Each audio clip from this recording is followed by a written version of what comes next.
Sodnica celjskega okrožnega sodišča Romana Gradič je danes nekdanji direktorici Vegrada Hildi Tovšak v zadevah Betnava in Rimske terme izrekla 5-letno zaporno kazen.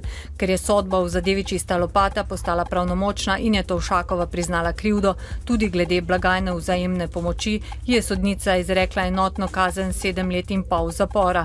Tožilec Stanislav Pintar je v spremenjeni obtožnici namesto 4 kaznivih dejanj očital eno nadaljevalno kaznivo dejanje.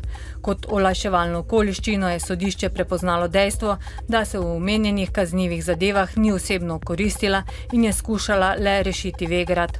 Zaradi slabega zdravja je Tovšakova sodišču predlagala, da bi kazen prestajala na polodprtem oddelku, saj bi tako lahko bila več na zraku in imela več stikov z družino.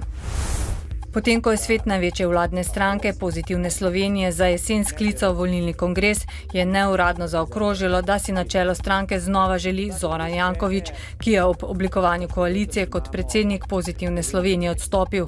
Za socialne demokrate, Državljansko listo in Desus bi morebitna vrnitev Jankovića na čelo Pozitivne Slovenije pomenila konec koalicije in novo politično krizo, ki bi v Slovenijo pripeljala trojko. Poslanci obravnavajo zakon o izvajanju proračuna. O rebalansu letošnjega proračuna so govorili včeraj. O obeh dokumentih bodo danes tudi glasovali. Predlog novega zakona o izvajanju proračuna za letos povečuje dovoljeno zadolževanje za 900 milijonov evrov na nekaj manj kot 4 milijarde evrov. Vlada se želi namreč zaradi dokapitalizacije bank še letos ponovno zadolžiti. Vlada bo na današnji seji med drugim obravnavala predlog uredbe o letni dajatvi za uporabo vozil v cestnem prometu, ki jo morajo lastniki plačevati vsako leto ob registraciji vozila in podaljšanju veljavnosti prometnega dovoljenja. Dajatev za osebna vozila naj bi se s 15. julijem zvišala za okoli 13%. V Laškem bo od danes pa do nedelje potekala jubilejna 50. prireditev Pivo in cvetje. Gre za najbolj množično turistično zabavno prireditev v Sloveniji, ki zadnja leta prerašča tudi v mednarodni glasbeni festival. Glavno festivalsko prizorišče so letos preselili v Jagoče, za vstopnico pa bodo obiskovalci odšteli 10 evrov. Jutri bo delno jasno s spremenljivo oblačnostjo, predvsem v zahodni Sloveniji bodo še nastale plohe in nevihte.